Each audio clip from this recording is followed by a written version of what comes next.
Hey, welcome back to another episode of 360meditationtips.com. Today we're going to discuss some interesting aspects of meditation. Let me start with a quote from Vivekananda.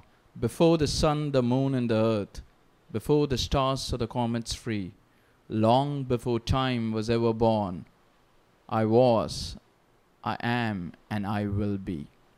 And so, dear friends, last time we talked about a big secret that is, you don't meditate to know, rather you meditate because you know. And I want to repeat that again. You don't meditate to know, rather you meditate because you know. And this is the biggest fallacy told to you about meditation, that if you sit in a quiet place, close your eyes, and focus on your desired object or image for a while, something magical is going to happen. I can tell you nothing is going to happen. All that you'll get is darkness. That's all. And let's understand this more clearly with an example. Let's say, if a donkey admires a horse, and wants to become like a horse, do you think it can become a horse by meditating on the image of the horse? Think about it. It simply cannot. It simply can't become a horse by so thinking about itself. We have seen earlier that you can only become something which you are. You can never become something which you aren't. And I want you to write this down. You can never become something which you aren't. The donkey can never become a horse because it isn't a horse. It's a donkey. Now let's consider a slightly different scenario. Assume that the horse has forgotten its real identity. Okay. And assume the mindset of a donkey. So a horse that has forgotten its real identity and has assumed the mindset of a donkey. Now the horse wants to regain all the characteristics of its kind. Would the transformation happen if it meditates on the image of a horse? And here is big secret number 3. Like attracts like, period. Write this down. Like attracts like. And I want you to listen to this unless it becomes seared in your mind. There's only one way for the horse to reclaim its true character. It has to acknowledge its real identity.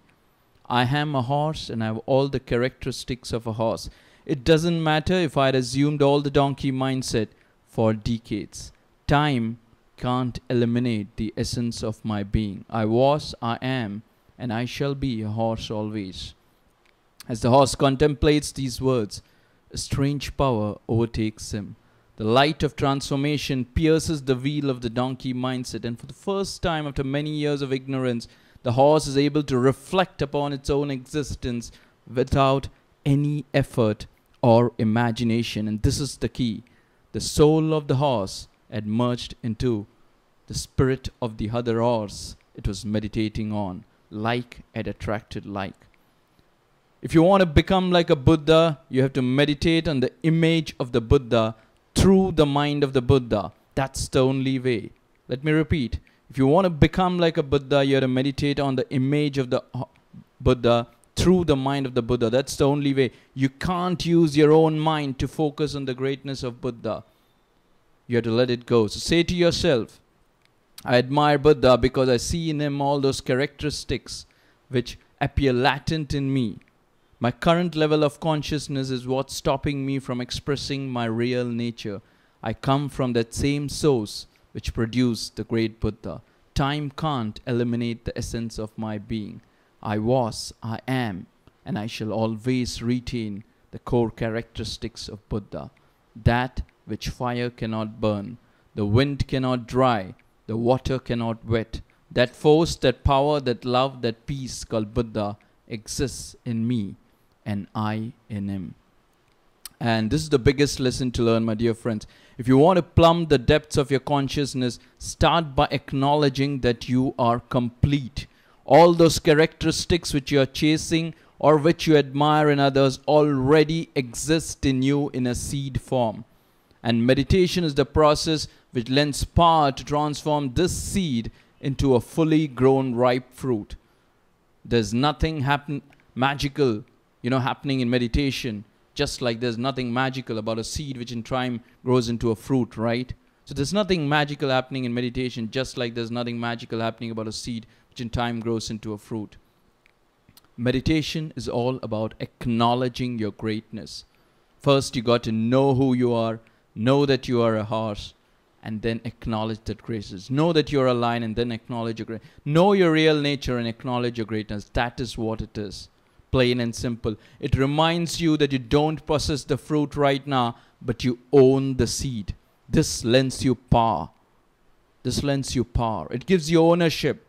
Why do human beings suffer? Our minds are trained to blindly pursue our desire, and in our endeavor to attract the desired results, we fail to acknowledge the power of the abilities which we already own, which eventually lead us to our objectives.